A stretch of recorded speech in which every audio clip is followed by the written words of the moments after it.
Good day, everyone. Welcome back to my YouTube channel. Today, I want to talk about personality and why personality is crucial for you to actually have a meaningful life.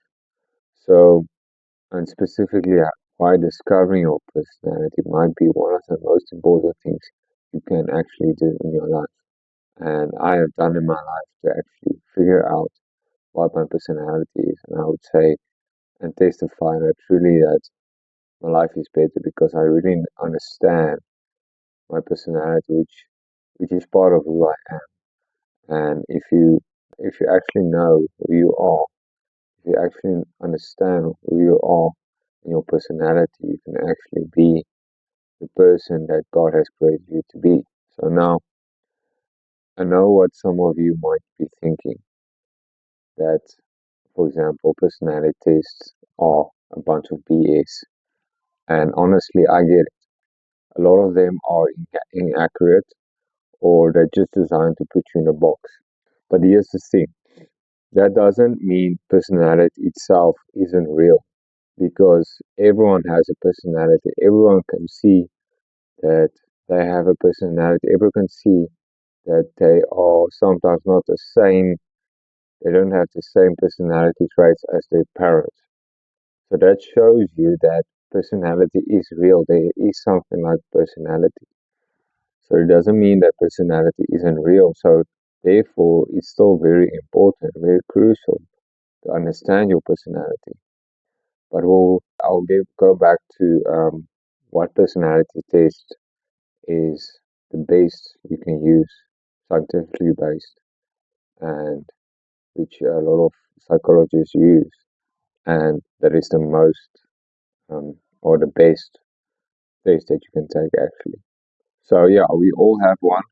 We all have a personality test. We all have a personality, and according to Google, that dictates our thoughts, our feelings, and our behavior. But let's break that down. Let's start with behavior. Why do we do what we do? Why do we behave the way we behave? Well, I believe behavior comes from thought. You think about eating chocolate, so you go buy it. Simple, right? But here's the deeper question. Where do those thoughts come from in the first place? Where does the thought of I want to buy a chocolate come from? It comes from desire, right? And now desire is saying you wanted chocolate because you've tasted it before and your brain remembered how good it felt. But that kind of craving, that's not really a personality trait. It's more like a craving um, than it is a desire. But let's go deeper into desire. What about the desire to keep a space clean or to always have things in order or to constantly be creating something? Or where does those desires come from? It's not just a craving, it's something deeper, right? So those desires are the fundamental part of your personality. And some people say it comes from how you were raised. And sure, I can see how that can be a misconception. But here's the thing, plenty of people grow up in a certain environment and turn out completely different from their parents. Take me, for example. I grew up with a very perfectionistic father. Everything had to be immaculate. No crumbs on the floor, nothing out of place, 24/7. I lived that for over 15 years. But I'm not like that. I like order, sure, but maybe at 50% of what my dad expected. At 50% of what my dad expected. So I'm not nearly as neat as my father. I'm not nearly as perfectionistic as my father. I'm more like 50% to his degree, to his level of orderliness. And for a long time, I wondered why. The answer, because that's not who I am. That's not who God created me to be. Yes, I create order. Yes, I do order. But I don't go over and above. I don't scream at someone when there's crumbs on the floor. Not that I'm saying that those people are wrong. I'm just saying, like, that's not me. That's not my personality, right? And it shows you that Even if you grow up a certain way, you're gonna be like that. Doesn't mean you are like that, right? It's just some extra stuff in your life that you can brush off, right? Once you actually discover your true personality. And that label, yeah, so that label of orderliness just isn't in my personality. The desire is there, just not to that degree. And that brings me to something called the Big Five or the Ocean Personality Test. It's the most scientifically validated personality framework out there, and I've tried almost all of them. Nothing comes close to this one for accuracy.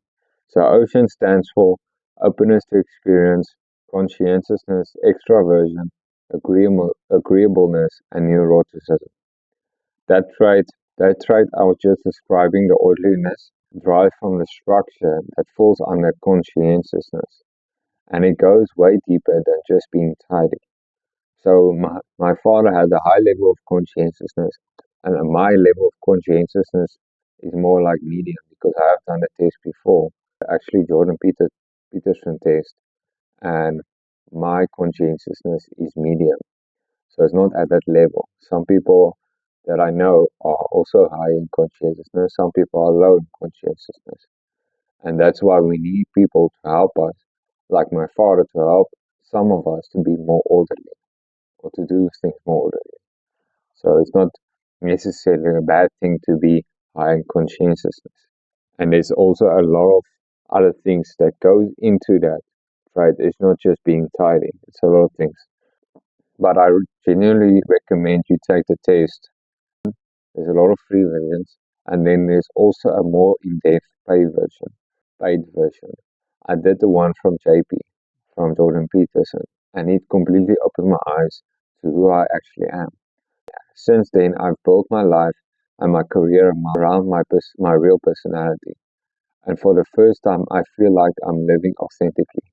But here's a problem I see all the time.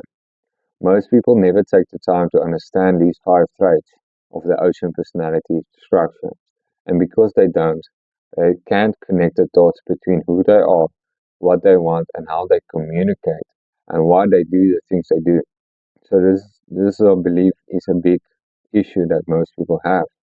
And look, I understand why. Not everyone has the desire to to dive into self discovery and to actually and that actually proves my point that not two personalities are the same. We all have different drives, different curiosities, different ways of moving through the world. But if you never take the time to understand your personality, to understand the ocean personality test, which is the best test out there, you'll spend your life chasing things that were never meant for you. You'll make decisions based on other people's expectations or just your emotions in the moment. You'll start a business, or maybe you'll start a business that don't actually excite you. You'll end up in careers that drain you, and you'll never feel fulfilled without really knowing why. That's why so many people are unhappy in their work, in the careers they are busy with. Not because they're lazy or unmotivated, but because they never stop to ask, who am I? What is my personality? And what actually fits my personality? So if that's you, if you never really sat down and done the work of discovering your personality, your desired, your authentic self, I want to help. I'm opening up 7 one-on-one spots for people who are ready to start that self-discovery journey, who go through the big five personality structure together, figure out who you actually are, and start building a life that's genuinely yours and ultimately help you to figure out what is holding you back from living this authentic life, because there's a lot of things that can hold people back from living their authentic life. But maybe you're scared of people's criticism and you don't want to go out there and actually do the thing that you know you want to do, that you actually know that this is who you are, right? And if this speaks to you, reach out to me by booking a meeting with me by going to my website. All you have to do is click the link down below, go to my website, and book a free call It's a one-on-one Zoom meeting where we can just sit and talk, be honest, and see if we can discover your personality and actually build a life that is authentic for you. So if that's you, click the link down below and let's start. Thank you and God bless.